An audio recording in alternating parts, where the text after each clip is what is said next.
Hello viewers, সবাই কেমন আছেন? তো আশা করি সবাই ভালো আছেন। স্বাগতম আমার এই ইউটিউব চ্যানেলে।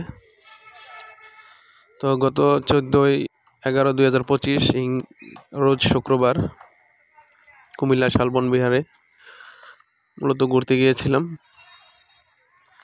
তো সেই উপলক্ষে মূলত ভিডিওটি শ্যুট করা।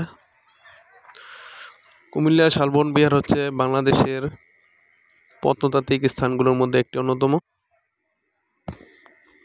এবং ঐতিহাসিক স্থান। মূলত এর দৈর্ঘ্য হচ্ছে 168 মিটার এবং চার বাহুর বৃক্ষ হচ্ছে 115 মিটার। যেহেতু এটি একটি প্রত্নতাত্ত্বিক স্থান, তাই অনেকেই মূলত শুক্রবার যদি ছুটির দিন থাকে মূলত আসে এখানে ঘুরতে।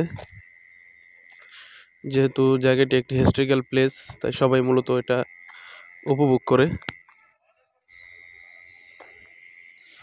এখান থেকে যে প্রত্নতাত্ত্বিক নিদর্শনগুলো পাওয়া গেছে, পোড়ামাটির ফ্লক, বিভিন্ন ধরনের আসবাবপত্র এবং বিভিন্ন ধরনের মূর্তি, এগুলো সবই মূলত কুমিল্লা শালবন বিহার যে জাদুঘর সেখানে সংরক্ষণ করা আছে। তো এর পরের ভিডিওতে আমি সেগুলো নিয়ে আলোচনা করব। এখন মূলত এখানকার যেই বিকালের ওয়েদার খুবই চমৎকার ছিল। আর আপনারা যারা ছুটির দিনে আসবেন তারা অবশ্যই সকাল দিকে রওনা দিবেন। আর এখানে আসতে হলে মূলত কুমিল্লা কুটবাড়ি হয়ে তারপরে মূলত এখানে আসতে হয়। সেক্ষেত্রে আপনার সিএনজি ভাড়া দিতে হবে 20 টাকা।